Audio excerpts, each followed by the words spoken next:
وقد قال الله تبارك وتعالى في كتابه المجيد لقد كان لكم في رسول الله أسوة حسنة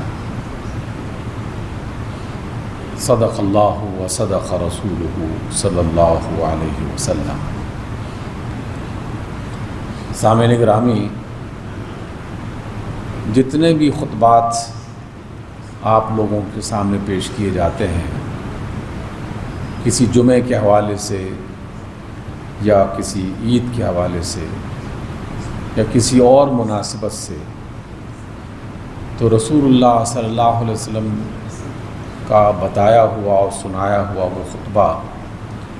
اس کا ایک حصہ لازماً اس میں شامل کیا جاتا ہے، اور وہ حصہ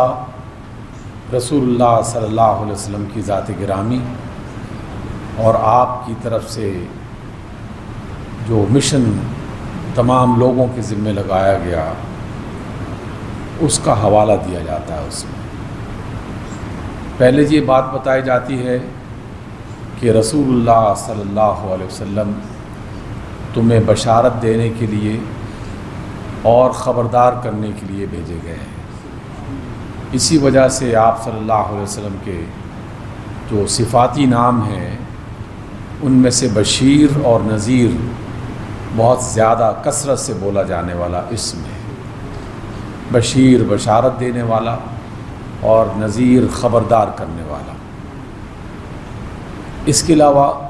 ہر خطبے میں یہ بھی بتایا جاتا ہے، خود رسول اللہ صلی اللہ علیہ وسلم کے خطبات کی پیروی کرتے ہوئے، کہ جس نے اللہ کی اطاعت کی اور اس کے رسول صلی اللہ علیہ وسلم کی اطاعت کی وہی صحیح راستے پر ہے اور اسی کو ہی ہدایت عطا کی گئی ہے، اور جس نے اللہ کی مخالفت کی اور رسول اللہ صلی اللہ علیہ وسلم کی مخالفت کی تو وہ سراسر گمراہی ہے۔ ہر خطبے میں اس بات کو بھی دہرایا جاتا ہے۔ اس کو بنیاد بناتے ہوئے قرآن مجید کی آج کی آیت جو میں نے آپ کے سامنے پیش کی، اللہ فرماتے ہیں کہ تمہارے لیے رسول اللہ صلی اللہ علیہ وسلم ایک بہترین مثال کے طور پر پیش کیے گئے ہیں۔ ہر اس بندے کے لیے جو اللہ پر ایمان رکھتا ہے، جو آخرت پر یقین رکھتا ہے، اسے رسول اللہ صلی اللہ علیہ وسلم کو بہترین مثال اسوہ حسنہ تسلیم کرنا چاہیے اور اس پر پورا ایمان ہونا چاہیے اس کا۔ جب یہ بات کہی جاتی ہے تو پھر قرآن مجید اور رسول اللہ صلی اللہ علیہ وسلم کے فرامین اور امت کے تمام بڑے دین کے سمجھدار لوگ وہ یہی بات کہتے ہیں کہ جب رسول اللہ صلی اللہ علیہ وسلم کی اطاعت کرنا اللہ کی طرف سے فرض کر دیا گیا ہے تو اس اطاعت کو سمجھنا ہماری ذمہ داری ہے کہ رسول اللہ صلی اللہ علیہ وسلم کے کس بات کو مانا جائے اور کس بات کو نہ مانا جائے۔ تو ہمیں تو یہ بتایا گیا ہے کہ آپ علیہ السلام کی کوئی بات بھی ایسی نہیں ہے کہ جسے نظر انداز کیا جا سکتا ہو، اور ان باتوں کو آپ صلی اللہ علیہ وسلم نے قرآن مجید کی آیات کی روشنی میں یا اللہ تعالیٰ کی طرف سے جو وحی براہ راست آپ کو دی جاتی تھی اس کی روشنی میں کچھ باتوں کو تو بالکل واضح ایک اور ایک دو کی طرح فرائض میں شامل کر کے ہمیں اس کی تعلیم دے دی، اور بیشتر مسلمان ان فرائض کو جانتے ہیں، اور حتی المقدور جس کی جتنی طاقت ہے، جتنی صلاحیت اور استطاعت ہے، اس کے مطابق وہ اس پر عمل کرنے کی کوشش بھی کرتے ہیں۔ جیسے 5 نمازیں فرض ہیں، رمضان کے روزے فرض ہیں، زکوٰۃ سال میں ایک بار فرض کی گئی، اس کی مقدار رسول اللہ صلی اللہ علیہ وسلم کے مختلف فرامین کی روشنی میں بتائی جاتی رہتی ہے۔ حج فرض ہے، جو بھی اس کی طاقت رکھتا ہو سفر کرنے کی اس پر فرض کیا گیا۔ تو اللہ کے رسول صلی اللہ علیہ وسلم نے اللہ کے کہنے پر کچھ چیزیں فرض کر دی ہیں، اور کچھ چیزوں کے بارے میں آپ کی دو روایات رہنمائی کرتی ہیں۔ ایک یہ کہ اللہ تعالیٰ کی بیشتر آیات اور بیشتر احکام وہ بالکل محکم، مضبوط، واضح، اور اس میں کوئی نہ ابہام ہے اور نہ کوئی شک ہونا چاہیے۔ ایمانیات کے حوالے سے، حلال اور حرام کے حوالے سے، اخلاقیات کے حوالے سے کچھ باتیں اللہ اس کے رسول صلی اللہ علیہ وسلم نے اس انداز میں بتائیں کہ وہ بالکل متعین شدہ ہیں، ثابت شدہ ہیں، اور مسلسل انہی کی تعلیم لوگوں کو دی جاتی رہی اور دی جاتی رہے گی۔ لیکن اس کے بعد دو روایات ایسی ہیں جس میں ہمارے لیے بہت ساری آپشنز پیدا ہو جاتی ہیں یا پیدا کی گئی ہیں۔ ایک مقام پر ایک رویہ اس کو درست کرنے کے لیے رسول اللہ صلی اللہ علیہ وسلم کا فرمان ہمیں ملتا ہے۔ اللہ کے رسول کا فرمان یہ ہے کہ جو حلال ہے وہ واضح ہے اور جو حرام ہے وہ بھی واضح ہے، اور کچھ باتیں ایسی ہیں جن کے بارے میں شبہ پایا جاتا ہے، پتہ نہیں یہ حلال ہے یا حرام ہے، اس کے درمیان میں انسان کسی شک میں مبتلا رہتا ہے۔ تو آپ علیہ السلام نے تعلیم یہ دی کہ بہتر یہ ہے کہ ان متشابہ چیزیں یا جس میں شک ہو سکتا ہے ان چیزوں سے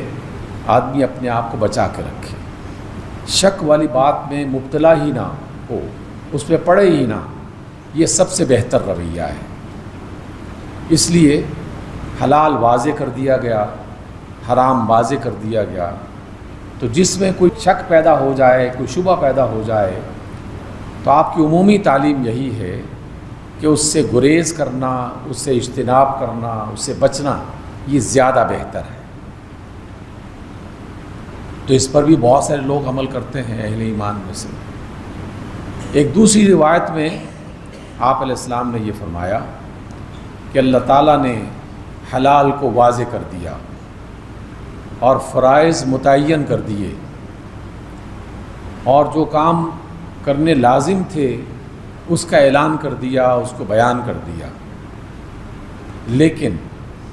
کچھ چیزوں کے بارے میں اللہ رب العزت نے خود خاموشی اختیار کی،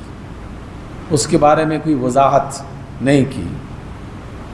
اور اس کے ساتھ یہ دو لفظ بھی شامل کیے جاتے ہیں کہ یہ اللہ کی طرف سے جو واضح نہیں کیا گیا، تو اس میں یہ بات نہیں تھی کہ اللہ تعالیٰ بھول گیا تھا، اللہ تعالیٰ کو پتہ نہیں چلا اور کچھ باتیں بیان کرنا رہ گئی تھیں، ایسا نہیں تھا۔ نہ وہ بھولتا ہے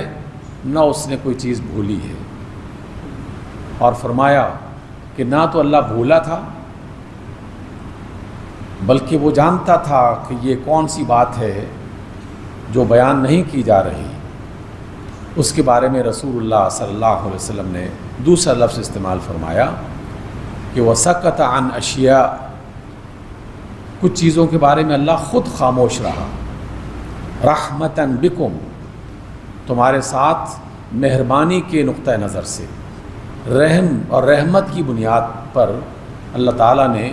کچھ چیزوں کے بارے میں خود خاموشی اختیار کی۔ تو جس کے بارے میں اللہ نے خود خاموشی اختیار کر لی ہے، تو ان چیزوں کی کھوج کرید خام خواہ نہ کرو، خام خواہ سوالات مت کرو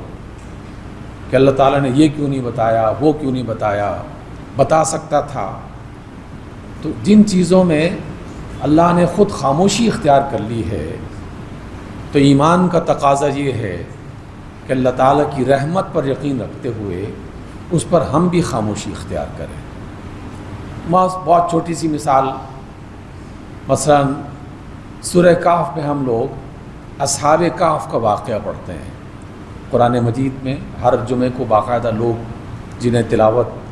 کا یہ شرف حاصل ہے وہ یہ تلاوت کرتے ہوئے ان آیات سے گزرتے ہیں۔ اللہ تعالیٰ نے خود اس میں ایک بات کہی کہ وہ نیک لوگ تھے جو اللہ تعالیٰ کی اطاعت کرنے کے حوالے سے کام کر رہے تھے، لیکن بادشاہ وقت اور حکومت وقت نے ان پر سختی اختیار کی اور ان کو مشقت میں ڈال دیا۔ تو وہ نوجوان اپنے ایمان کو بچانے کی غرض سے، اپنی نیکی کی غرض سے کسی غار میں جا کے چھپ گئے۔ ان کی نیت یہ تھی کہ اس طرح کم از کم ہم اپنے ایمان کو محفوظ کر سکیں گے اور ہم کسی برائی کا ارتکاب نہیں کریں گے۔ اس کی وجہ سے وہ کسی غار میں چھپ گئے۔ اس کا پورا ایک قصہ، پورا واقعہ قرآن مجید میں سورہ کہف میں بیان کیا، لیکن اس میں ایک خاص اشارہ اس حوالے سے بھی ملتا ہے، اور یہ قرآن نے یقیناً جان بوجھ کر پورے منصوبے کے مطابق قرآن مجید کا حصہ بنایا ہے، تاکہ ہر دفعہ جب بھی تلاوت کی جائے تو یہ بات لوگوں کے سامنے آ جائے۔ مختلف زمانے گزرنے کے ساتھ ساتھ لوگوں نے اصحاب کہف کے قصے میں دلچسپی تو تھی پہلے بھی، لیکن اپنی طرف سے الٹی سیدھی باتیں بھی شامل کرنا شروع کر دیں۔ کچھ لوگ کہنے لگے کہ وہ جو اصحاب تھے، نوجوان جو اپنے ایمان کو بچانے کے لیے غار میں چلے گئے تھے، وہ 4 تھے اور ایک کتا بھی ان کے ساتھ تھا، تو 5واں ان کا کتا تھا۔ کسی نے کہا کہ 6 تھے اور 7واں کتا تھا، کسی نے کہا کہ 7 تھے اور 8واں اس کا کتا تھا۔ اب اللہ تعالیٰ نے یہ ساری باتیں قرآن مجید کا حصہ بنا دیا، اور ساتھ ہی یہ جملہ ارشاد فرمایا کہ اس طرح کی لوگ باتیں بناتے رہے اور قصہ گوئی کا راستہ کھولتے رہے، تو جب بھی کوئی بندہ بحث کرے کہ اصحاب کہف کی تعداد کتنی تھی اور کتے کی کیفیت کیا تھی، تو تم خاموش رہو اور کسی بحث میں نہ پڑو۔ اللہ تعالیٰ جانتا بھی تھا، اور قرآن میں یہ کئی آیتیں اصحاب کہف کے حوالے سے بیان بھی کر دیں۔ تو کیا یہ مشکل تھا کہ اصحاب کہف کی تعداد اور ان کے کتے کا بھی ذکر کر دیا جاتا ہے ایک جملے میں؟ لیکن اللہ تعالیٰ نے جان بوجھ کر ایک رویے کی اصلاح کی، اور وہ رویہ یہ کہ جس کے بارے میں اللہ اور اس کے رسول خاموش ہو جائیں تو تمہیں بھی چاہیے کہ تم بھی خاموش رہو، اور اس کے بارے میں خام خواہ کھوج کریت مت کرو۔ باقاعدہ اس میں یہ حکم دیا گیا۔ تو یہ 2 باتیں کہ جہاں کوئی متشابہ بات، کوئی شک میں پڑنے والی بات مل جائے تو اس کا پہلا رویہ تو یہ ہونا چاہیے کہ شک والی بات سے بچا جائے، لیکن جہاں کہیں 2 چیزوں کے درمیان میں یا ایک سے زیادہ چیزوں کے درمیان میں آپشنز موجود ہوں اور آدمی کے پاس یہ اختیار ہو کہ ان میں سے کوئی بات بھی اختیار کر لے، تو اللہ تعالیٰ کی طرف سے کوئی پکڑ نہیں ہوگی، تو تم اس اختیار کو استعمال کرو اور خام خواہ بحث اور سوال و جواب کی صورت میں نہ اپنے لیے مشکل بناؤ، نہ دوسروں کے لیے مشکل پیدا کرو۔ تو یہ ہم ہر خطبے میں رسول اللہ صلی اللہ علیہ وسلم کے حوالے سے یہ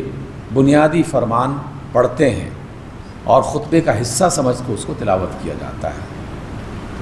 اس کو مد نظر رکھتے ہوئے یا پیش نظر رکھتے ہوئے ایک بات ہمیں سمجھنی چاہیے، اور وہ یہ کہ رسول اللہ صلی اللہ علیہ وسلم کی سیرت کو، اور سیرت کی جو سب سے مستند اور سب سے بہترین کتاب ہے وہ ہے اللہ کی آخری کتاب قرآن مجید۔ قرآن مجید میں مختلف آیات اور مختلف صورتیں بار بار بتائی گئیں اور بار بار پڑھائی گئیں۔ رسول اللہ صلی اللہ علیہ وسلم کے مختلف اعمال، مختلف ایکشنز، مختلف معاملات، ان کو واضح کیا گیا کہ اللہ کے رسول نے فلاں موقع پر یہ کیا تھا، فلاں یہ کیا تھا، اللہ کا حکم یہ تھا۔ تو قرآن مجید ہی سب سے مستند اور سب سے بہترین سیرت کی کتاب ہے۔ جو سیرت رسول صلی اللہ علیہ وسلم کے بارے میں جاننا چاہتا ہے تو سب سے پہلا کام اسے یہ کرنا چاہیے کہ اللہ کی کتاب کو پڑھنا چاہیے، اور ترجمے کے ساتھ پڑھیں تو اور زیادہ اچھا ہے، تلاوت کا ثواب ملتا رہے گا، لیکن ترجمے کے ساتھ سمجھنے کی کوشش کرنا یہ ثواب کئی گنا بڑھ جاتا ہے، جس کا اندازہ انسان نہیں لگا سکتا۔ قرآن مجید کی ایک آیت کو سمجھنا یہ اللہ تعالیٰ کے ہاں اس قدر زیادہ محبوب ہے کہ اللہ نے بڑے بڑے علماء کو، بڑے بڑے ولیوں کو یہ رتبہ نہیں عطا کیا، اور اگر عطا کیا ہے تو صرف اس بنیاد پر کہ وہ اللہ کی کتاب اور اللہ کے رسول کو زیادہ بہتر جانتے تھے، زیادہ بہتر انداز میں اس کا مطالعہ کرتے تھے، اور اس بات کی چھان بین میں لگے رہتے تھے کہ اس موقع پر اللہ کا اور اس کے رسول کا فرمان کیا ہے۔ تو اس اعتبار سے جب بھی ہم رسول اللہ صلی اللہ علیہ وسلم کی ذات گرامی کے بارے میں سوچیں اور کچھ فیصلہ کریں کہ ہم رسول اللہ صلی اللہ علیہ وسلم کی کس بات کو مانیں اور کس بات کو نہ مانیں، تو اس میں کسی پریشانی میں مبتلا نہ ہوں۔ اللہ کی کتاب بالکل واضح اور ہر چیز کو کھول کر بیان کرنے والی ہے، اسی وجہ سے قرآن مجید کی آیات کو آیات بینات کہا گیا ہے۔ یہ واضح کرنے والی، بالکل واضح کھری دو ٹوک انداز میں باتیں بیان کی گئی ہیں۔ اس میں چاہے پرانے قوموں کے قصے بھی ہوں یا واقعات بیان کیے گئے ہوں گروہوں کے، افراد کے، تو وہ سب کے سب بالکل واضح طور پر اللہ تعالیٰ نے بیان کر دی ہے۔ اس اعتبار سے اللہ کے رسول صلی اللہ علیہ وسلم کی زندگی اول دن سے لے کر آپ کے وصال تک ساری کی ساری ہی ہماری رہنمائی کے لیے ضروری ہے۔ اللہ کے رسول کے بارے میں ہم یہ قطعاً اختیار نہیں کر سکتے کہ اللہ کے رسول کی یہ والی بات تو بہت اچھی تھی، لیکن یہ والی بات ہے اس کو نظر انداز کر دو، اس کو ہم نہیں مانتے، اس کی اجازت نہیں ہے،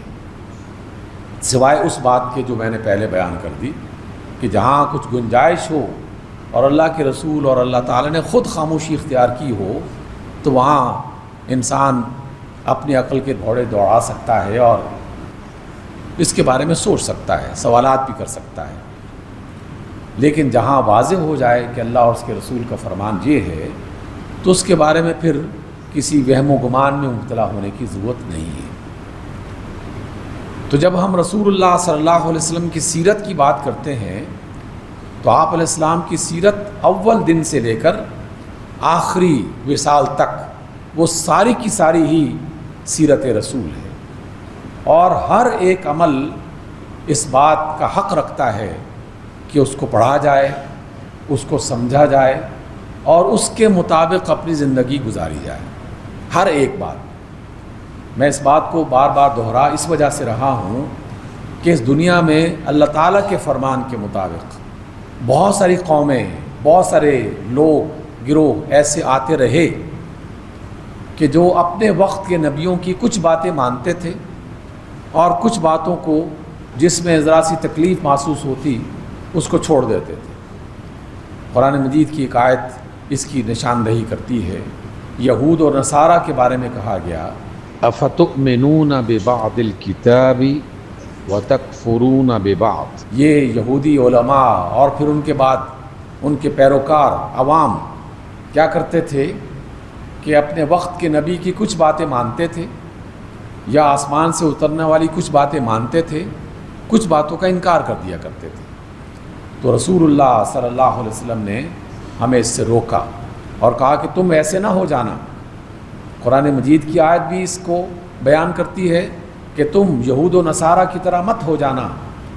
کہ اپنے رسول اور اپنے اللہ کی کچھ باتوں کو مانو اور کچھ باتوں کو نہ مانو۔ اسی حوالے سے ہی میں یہ بات دہرا رہا ہوں کہ رسول اللہ صلی اللہ علیہ وسلم کی سیرت، آپ کی زندگی اول دن سے لے کر آخری دن، وصال کے دن تک، وہ سب کی سب ہمارے لیے قابل تقلید ہے، سبھی کو پڑھنا چاہیے۔ آئیے آج کے اس مختصر وقت میں ایک دو اشارے آپ تک بات پہنچانے کے لیے میں کہنا چاہتا ہوں۔ یہ بات آپ اور ہم سبھی جانتے ہیں کہ رسول اللہ صلی اللہ علیہ وسلم کی زندگی کا ایک دور مکی دور تھا۔ مکہ میں آپ نے تقریباً کوئی 13 برس گزارے۔ ان 13 برسوں میں اللہ کی طرف سے جو آیات نازل ہوتی رہیں ان میں سے بیشتر آیات میں ایمان کی بات ہوتی، آخرت پر ایمان، اللہ پر ایمان، رسولوں پر ایمان، نبیوں پر ایمان، کتابوں پر ایمان، ایمان کی تعلیم لوگوں کو دی جاتی رہی۔ پھر انفرادی طور پر لوگوں کو نماز کی تلقین کی گئی، نماز کا طریقہ بتایا گیا،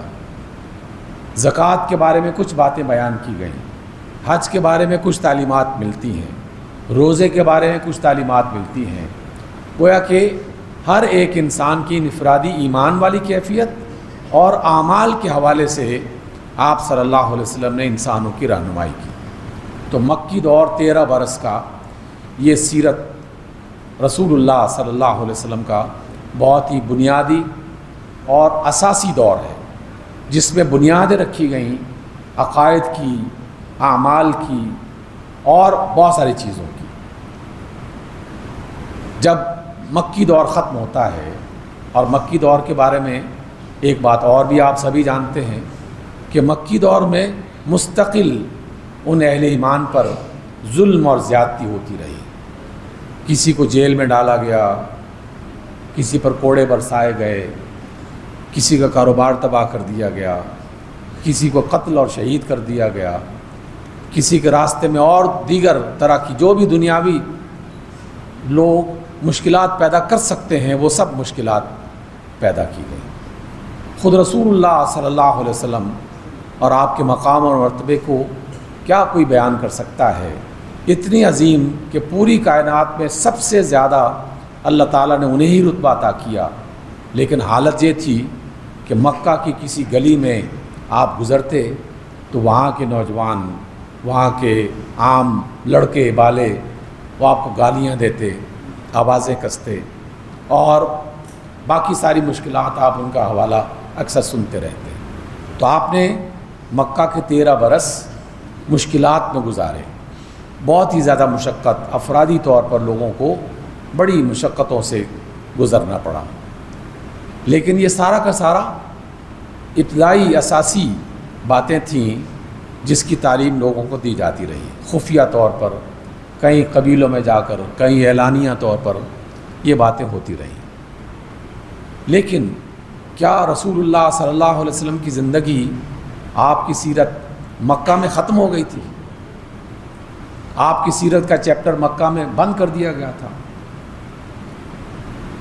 ہر شخص جو بھی سوچے گا فوراً کہے گا کہ نہیں جناب، آپ کی سیرت کا پہلا چیپٹر وہ مکہ میں تو شروع ہوا تھا، پھر آپ نے مدینہ منورہ میں ہجرت کی، پھر دوسرا باب، دوسرا چیپٹر جو آپ کی زندگی کا سب سے اہم، سب سے بڑا اور سب سے مستحکم قسم کا اور زیادہ بڑی تعداد میں، زیادہ بڑے پیمانے اور دائرے میں لوگوں کی رہنمائی کرنے والا تھا، وہ مدنی دور تھا، مدینہ کا دور۔ آپ مدینہ منورہ میں تشریف لے گئے تو وہاں پر اجتماعی انداز میں لوگوں کی تعلیم و تربیت کا اہتمام کیا گیا، یعنی اب فرد کو نہیں، اگرچہ فرد کی تعلیم بھی جاری رہی، اس کو تربیت کا مختلف جو وہ سکھاتے رہے اللہ کے رسول، لیکن اب فرد صرف مخاطب نہیں تھا بلکہ پوری جماعت، پوری قوم، پورا معاشرہ وہ آپ کی باتوں کا مرکز بن گیا۔ گویا کہ آپ نے انفرادی زندگی سے اجتماعی زندگی کی طرف قدم بڑھایا۔ تو مدینہ کا دور اجتماعی زندگی کو بہتر بنانے کے لیے، معاشرے کو بہتر بنانے کے لیے آپ صلی اللہ علیہ وسلم کی سیرت رہنمائی کرتی ہے۔ اب آپ جانتے ہیں مدینہ منورہ کی چند باتیں، پھر ہم تسلسل کے ساتھ جیسے جیسے اللہ کی طرف سے توفیق ملتی رہی ہم اس کو آگے بڑھائیں گے کہ مدینہ منورہ میں آپ صلی اللہ علیہ وسلم نے سب سے پہلا کام کیا کیا؟ سب سے پہلا کام مسجد نبوی کی بنیاد رکھی، اور آپ جانتے ہیں کہ مسجد نبوی کی بنیاد رکھنے میں سب سے پہلا قدم جو اٹھایا گیا وہ یہ تھا کہ آپ اگرچہ مدینہ میں بڑی طاقت بن کے آئے تھے، بہت بڑی تعداد آپ کی حمایتی وہاں پر آ چکی تھی، اور تقریباً مدینہ کے بہت سارے لوگ آپ کے آپ کی حمایت کرتے ہوئے آپ کی قیادت میں سب سے بڑا لیڈر آپ کو بنا چکے تھے تقریباً، کیونکہ مدینے سے پہلے ہی آپ کی تیاری وہاں پر پہنچنے کی جا رہی تھی۔ حضرت مصعب ابن عمیر ایک خاص وقت تک مدینے میں لوگوں کی زمین ہموار کر رہے تھے، ذہنی طور پر ان کو تیار کر رہے تھے، لیکن مسجد کی پہلی بنیاد کیا تھی؟ آپ چاہتے تو کسی بھی زمین کے ٹکڑے کی طرف اشارہ کرتے اور فرماتے کہ یہ ٹکڑا جو ہے آج سے مسجد نبوی بنے گی یہاں پر۔ آپ علیہ السلام نے ایسا نہیں کیا، بلکہ آپ نے سب سے پہلے یہ پوچھا کہ بتاؤ یہ ٹکڑا جہاں ہم مسجد بنانا چاہتے ہیں یہ کس کی ملکیت میں ہے؟ لوگوں نے کہا کہ فلاں 2 بچے ہیں ان کی ملکیت میں ہے۔ تو آپ علیہ السلام نے پہلا حکم جاری یہ فرمایا کہ ان بچوں سے ملاقات کی جائے جو اس زمین کے ٹکڑے کے مالک ہیں، اور ان سے قیمت طے کی جائے اور ان کو اس ٹکڑے کی، اس زمین کی قیمت ادا کی جائے۔ جب یہ زمین ہماری ہو جائے گی، ہماری ملکیت میں آ جائے گی، اس کے بعد ہم اللہ کے گھر کی بنیاد رکھیں گے۔ تعلیم کیا دی جا رہی ہے؟ تعلیم یہ دی جا رہی ہے کہ اللہ کا گھر کسی قبضے کی زمین پر نہیں بنایا جائے گا، کسی بندے کی غیر منظوری کی بنیاد پر نہیں بنایا جائے گا۔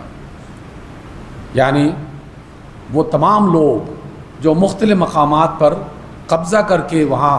1.5 انچ کی مسجد بناتے ہیں، پھر آہستہ آہستہ اس کا رقبہ بڑھنا شروع ہو جاتا ہے، اور پھر کئی کنال اس کے اندر شامل کر دیے جاتے ہیں، پھر اور بہت ساری چیزیں۔ تو اللہ کے رسول نے پہلے قدم کے طور پر مسجد نبوی کی بنیاد رکھتے ہوئے اس چیز کی نفی کر دی کہ اللہ کا گھر ظلم کی بنیاد پر قائم نہیں کیا جا سکتا۔ دوسرا، آپ خود مسجد نبوی کی تعمیر میں بذات خود شریک ہوئے، اس کے اینٹیں پتھر اٹھانے میں مزدور کے طور پر بھی آپ نے کام کیا، رہنمائی بھی کی کہ یہ تعمیر اس طرح کی جائے، اتنا لمبا ہال ہونا چاہیے، اتنا چوڑا ہونا چاہیے، فلاں چیز ہونی چاہیے۔ لیکن یہ صرف محض حکم نہیں تھے، بلکہ خود مزدور کی صورت میں آپ علیہ السلام نے اس میں شرکت اختیار کی۔ تو دوسری بات یہ بتائی گئی کہ جو بھی کام کیا جائے تو جو قوم کا لیڈر اور رہنما ہوتا ہے وہ محض آرڈر نہیں دیتا، حکم جاری نہیں کرتا، بلکہ وہ اس آرڈر کا خود حصہ بن کے اس کو مکمل کرنے میں اپنا کردار ادا کرتا ہے۔ رسول اللہ صلی اللہ علیہ وسلم نے یہ طریقہ اختیار کیا۔ اور پھر دوسرا کام مسجد نبوی کی تعمیر کے بعد آپ سبھی جانتے ہیں، کئی بار اس کا ذکر کیا اور میں اس پر اپنی بات کو مکمل کر رہا ہوں کہ دوسرا سب سے بڑا کام جس کا ذکر تمام سیرت کی کتابوں میں ملتا ہے، جس کے حوالے قرآن مجید کی آیات دیتی ہیں اور جس کے حوالے خود رسول اللہ صلی اللہ علیہ وسلم کے فرامین دیتے ہیں، وہ کہ مدینہ میں رہنے والے تمام ایمان والوں کو یہ سکھایا گیا کہ لوگوں اس سے پہلے تم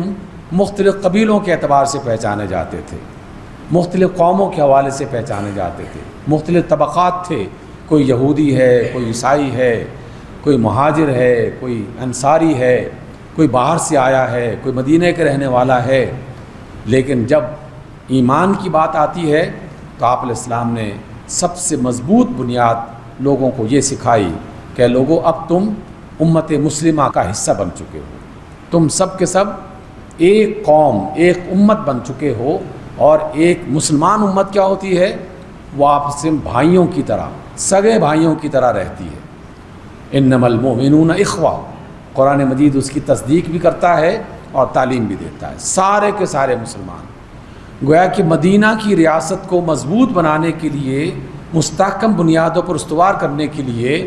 آپ نے اس ریاست میں رہنے والے تمام لوگوں کو آپس میں ایک دوسرے کا بھائی بنایا۔ آپ ان تمام باتوں کو جانتے بھی ہیں، لیکن میں اس کو دہرا رہا ہوں اور یاد دلا رہا ہوں، تذکیر کی صورت میں یاد دلا رہا ہوں۔ لیکن ایک بات اور بھی اپنے ذہن میں رکھیے کہ میں یہ صرف واقعات نہیں بیان کر رہا، بلکہ ان واقعات کو بنیاد بناتے ہوئے ہمارے اور آپ کے آج کے حالات کے مطابق، آج کے حالات کو پڑھنے کا بھی میں آپ سے تقاضا کرتا ہوں کہ آپ اس کے بارے میں بھی سوچیں۔ ٹھیک ہے مسجدیں پاکستان میں بن گئی بہت زیادہ، لیکن جو دوسرا بڑا کام تھا اس کے حوالے سے ہم نے کیا کیا؟ کیا ہم نے پاکستان میں رہنے والے لوگوں کو اسی طرح آپس میں ایک دوسرے کا بھائی بنانے کی تعلیم دی، اس کے لیے کوششیں کی، یا جو بھائی بھائی تھے ان کے درمیان میں تفریق پیدا کرنے کا ہم نے عمل اختیار کیا؟ اور آپ جو لوگ پاکستان کی تاریخ کو جانتے ہیں، جن کے سامنے یہ پاکستان بچپن سے لے کر آج کے اس مرحلے تک پہنچا ہے، وہ خود ذرا سا غور کرنے کے بعد پہچان جائیں گے کہ پاکستان ابتدا میں انما المؤمنون اخوہ، اس کی بنیاد پر بھائی بھائی بننے کا ایک معاملہ تھا، ایک ایسا موسم تھا، ایک ایسا تعارف تھا کہ سارے لوگ اپنے آپ کو مسلم اور پاکستانی کہہ کر متعارف کرواتے تھے، کوئی سندھ کا ہو، بلوچستان کا ہو، سرحد کا ہو، پاکستان کا ہو، یا کسی بھی علاقے کا ہو، کوئی اس طرح کی تفریق ابتدا میں نہیں پائی جاتی تھی۔ گویا کہ جس کی بنیاد پر ہم نے اخوت کا مظاہرہ پاکستان کے اولین وقت میں کیا، آہستہ آہستہ شیاطین کے کہنے کے مطابق اور دنیاوی لالچ میں آنے کی بنیاد پر اور اپنے ذاتی تکبر کو اور انانیت کو بنیاد بناتے ہوئے ہم نے ان کو آپس میں لڑانے کا اور آپس میں مختلف کرنے کا، دور کرنے کا اہتمام کرنا شروع کر دیا۔ اور اب حالت یہ ہے، اور اس حالت کو میں کیا بتاؤں، آپ میں سے ہر بندے کے سامنے ہے، وہ علاقے جو کل تک ہمارے لیے امن کا گہوارہ تھے، وہ علاقے ہمارے لیے دشمنی کا مرکز بن چکے ہیں، جب بنایا جا چکا ہے انہیں۔ کیا کبھی آپ نے دیکھا اپنی تاریخ میں، پاکستان کی تاریخ میں کشمیر ہمیشہ ایک پرامن علاقہ سمجھا جاتا تھا۔ وہاں کے لوگ ہر سال کے 14 اگست میں کشمیری پاکستان کا جھنڈا لہراتے، اور پاکستان کے لوگ کشمیر کا جھنڈا علامت کے طور پر لہراتے تھے، اور یہ جملہ ہر بندے کی زبان پر تھا۔ لیکن ہم نے کیا کیا؟ اپنے ہی بھائیوں کو آپس کا مزید مضبوط بنانے کے بجائے انہیں دشمن بنا لیا، انہیں اپنا مخالف بنا دیا۔ افغانستان کے بارے میں زندگی بھر میں یہی پڑھتا رہا، سنتا رہا، لوگ کہتے رہے کہ ہمیں افغانستان کی طرف سے کوئی خطرہ نہیں ہے، ہمارے مسلمان بھائی ہیں، ہمیں وہاں فوج لگانے کی ضرورت نہیں ہے، پہرا دینے کی ضرورت نہیں ہے، وہ ہمارے بھائی ہیں، وہ ہماری پشت پناہی کرتے ہیں۔ لیکن ہم نے ان شیاطین کے کہنے پر اور اپنے لالچ کی بنیاد پر اپنے ان بھائیوں کو مخالف بنا دیا، اور مسلسل اس میں اضافہ ہو رہا ہے۔ گویا کہ ہم سیرت کو پڑھیں ضرور، لیکن سیرت کو اس نقطہ نظر سے پڑھیں کہ جو کام آپ علیہ السلام نے ہمیں سکھایا، کیا ہم نے وہ سیکھا؟ اگر تو اس کو سیکھا ہے اور اس پر عمل کیا ہے، پھر تو ہم سیرت کو یاد کر رہے ہیں، سیرت کو پڑھ رہے ہیں، سیرت کو پڑھا رہے ہیں۔ لیکن اگر ایسا نہیں ہے تو یقیناً اللہ تعالیٰ ہر چیز کو دیکھتا ہے، سنتا ہے، جانتا ہے۔ اس کے لیے تیار رہنا چاہیے کہ اگر اللہ نے ہم سے سوال کر لیا کہ تم نے میرے رسول کی اتباع کی تھی یا پیروی کی تھی، تو کیا کہیں گے؟ اللہ تعالیٰ ہمیں فہم و فراست عطا کرے، جو غلط فہمیاں، جو غلط کردار، جو غلط عادات ہمارے اندر پیدا ہو چکی ہیں، ان کا ازالہ کرنے کی توفیق عطا فرمائے۔ اقول قولی ھذا واستغفر اللہ لی ولکم۔